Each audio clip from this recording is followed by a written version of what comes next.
Good afternoon, everybody. How has your Friday been? Hey, look, my name's Lisa Keegan, and I show up Monday to Friday because I want you to get the very most from a Thermomix investment. So whether you've got a TM31, TM5, TM6, or even something else that's not necessarily Thermomix, these recipes are for you. Some of them are guided, some of them are manual, but even the guided, I tell you everything I'm doing. So you can certainly cook along to those along the way. Please do reach out if you've got any questions, if you've got anything I can help you with. I love to help you to, as I say, get the most out of it. So today is the end of our salads and smoothie week. So I hope you've enjoyed learning about salads and smoothies. Say hi if you're watching on today, by the way.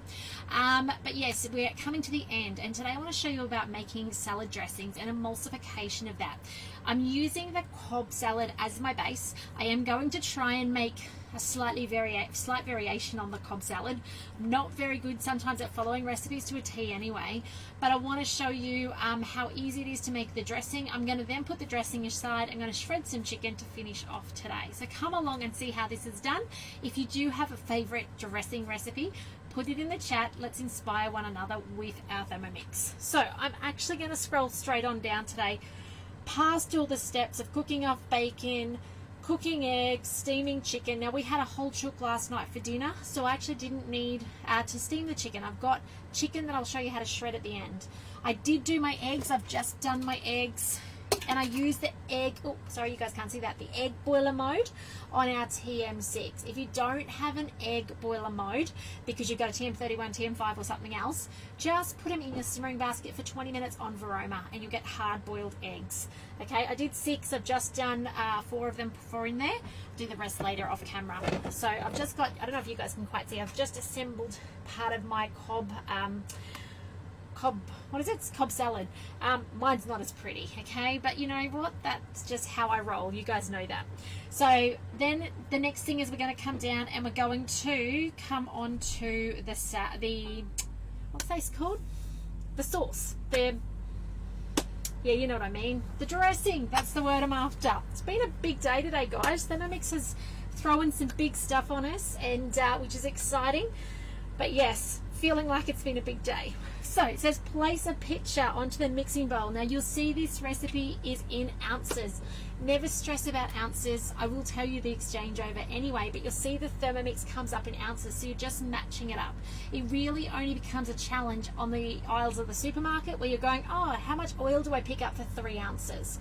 So the tip is multiply by 3 and add a 0. Some of you guys have seen this for a while. You've already heard those tips. So we would be looking at 90 grams.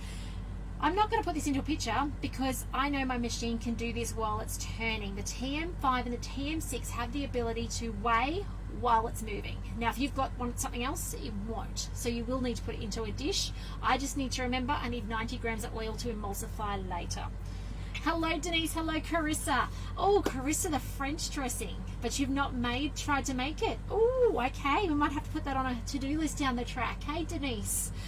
Salsa recipe for Mexican night. I can't find one on Cookie Dough. Okay, my favorite salsa, Denise, is in the Mediterranean. You got to go to the UK recipes, and it's on Mediterranean zucchini fritters. Okay, they make a beautiful tomato salsa.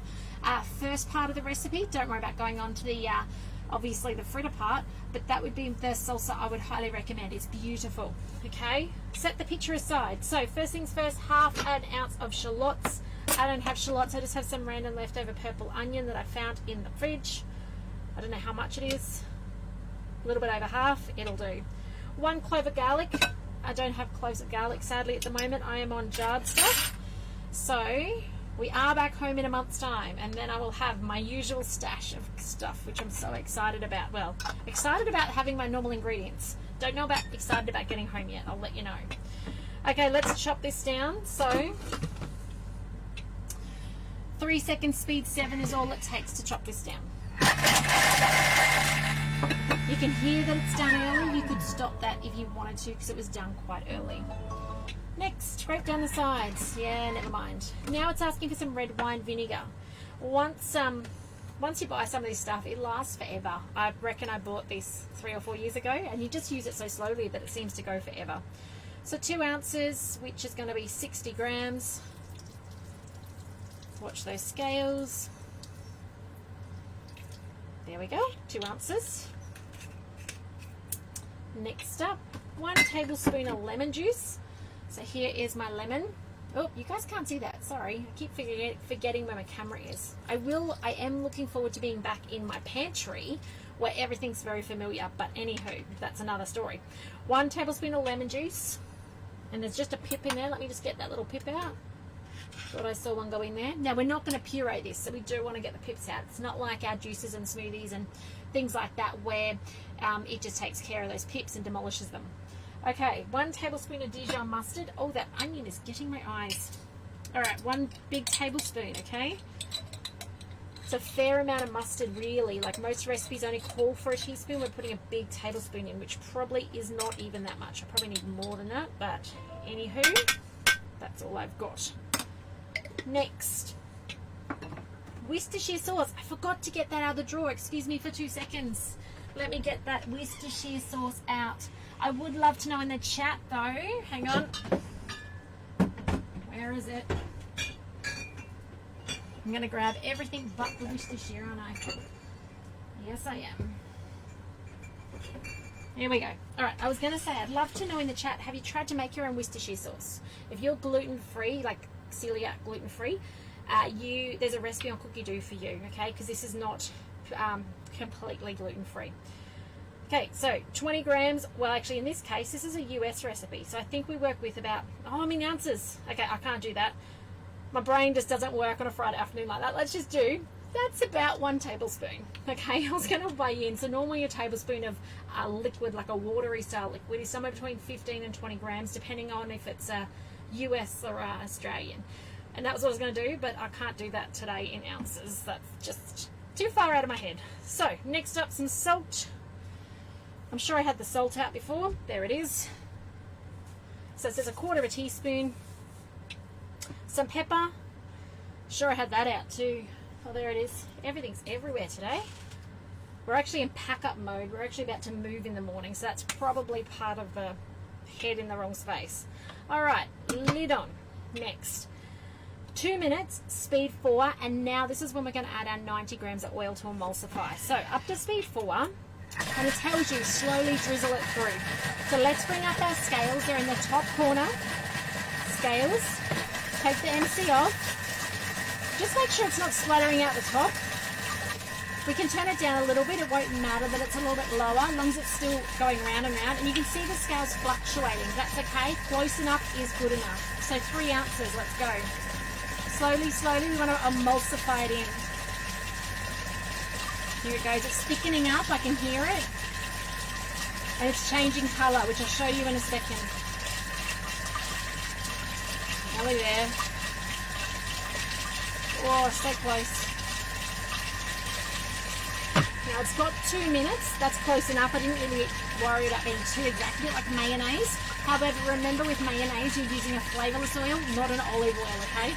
It's too strong. It just tastes gross. But it's okay in this because it's going to have that Dijon Worcestershire sauce mix. So let's see how long it's got. Let's turn it back up to speed for the last little bit and we're nearly done. Grab yourself your jar and come on, I'm too impatient. I'm going to stop it early. Then what we're going to do is, it says to normally put it over, that's the step before, put it over your salad. So it's telling you now how to assemble your salad and what to do. I'm going to skip over that. It's supposed to look pretty like the picture. Now, a couple of tips with your sauces or your dressings, wrong word. Remember, your lid is your funnel. All right, so when you've got your hot tomato sauce you've just made, or your veggie stock, or today our dressing, use your lid as a funnel. Now, if it's dirty like this, I do it upside down. If this was clean, because it hasn't splattered up the top, you can do it up the other way, and it kind of sits better the other way. However, if I flick this upside down, it's going to make a really big mess, right? So I'm going to do it this way. That then stops that mess on the bench. Can you guys see? Yeah, you can. Awesome. You see that beautiful sauce there? In it goes. So there is my, I've got to stop calling it a sauce, it's a dressing. Anywho, so I'm not going to worry about cleaning out the bowl because now I want to shred my chicken. So we'll just use my hand. Look at, there's my camera, that. there is our dressing. So I reckon if you wanted to make a smaller batch, you could, by all means. So let's shred some chicken. Some of you would have watched this the other week, however, some of you guys would have missed it. So let's just do some shredding of chicken because this is going to complete my salad. Now, I actually wanted to show you today salad in a jar. However, in our cleanup of our caravan a few weeks ago, I obviously got very minimalistic and I threw out my big jars. I only have my small jars left. So, best laid plans aside. So that's why it's now assembled as per recipe in the Pyrex jug. Okay, now some of my chunks of chicken last night are too big. That's an entire breast off the chicken last night. That's going to be no good to shred as is. I'm going to have to chop it smaller because it's just too large. Okay, I do have some smaller bits, but I also have a knife. So let's just put some in and we'll shred this down. Now I don't need a huge amount. I can freeze the leftovers. You want it to be able to fit down the blade shaft, so about that size. Okay, all right. In it goes. I'm actually just going to shred a breast. You could do both, but I'm going to save the other one for late. Oh, no, I'm not. Change of plan. I'm going to put some of these loose bits in as well. Okay. They will fit down the blade shaft, so we're all good. Now, this is instead of having to chop it. You know, like before you had a Thermomix, you might have had to pull it with a fork, or you might have had to chop it on chopping board. With the Thermomix, chuck it in chunks, and lid goes back on. Now, by the way, I did this second so I didn't have to clean out my bowl. If I'd done it first, I then would have given a very short shelf life to the dressing because it would have had that protein in it.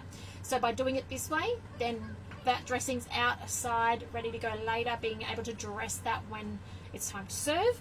And I can then just continue, which who doesn't love a step where you don't have to wash out the bowl? All right, 4 seconds on the timer. Reverse, because we don't want to chop it, we want to pull it, and we're going to go speed 4. Won't take long.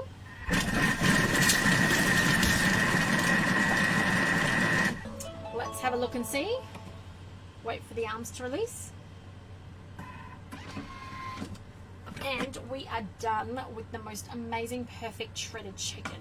So you can imagine that on some pizza, in some scrolls, so many things. Sandwiches, right? Egg and lettuce sandwiches and some chicken.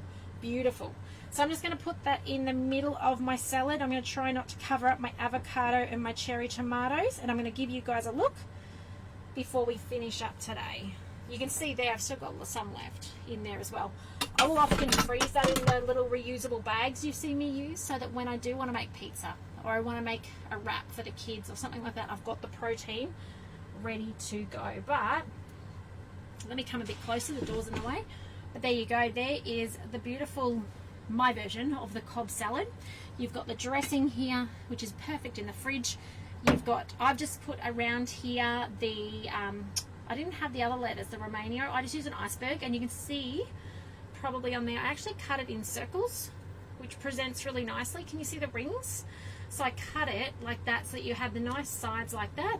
So just talking about Christmas and, you know, making things a little bit prettier. I'm not very good at pretty, but, you know, that's my attempt.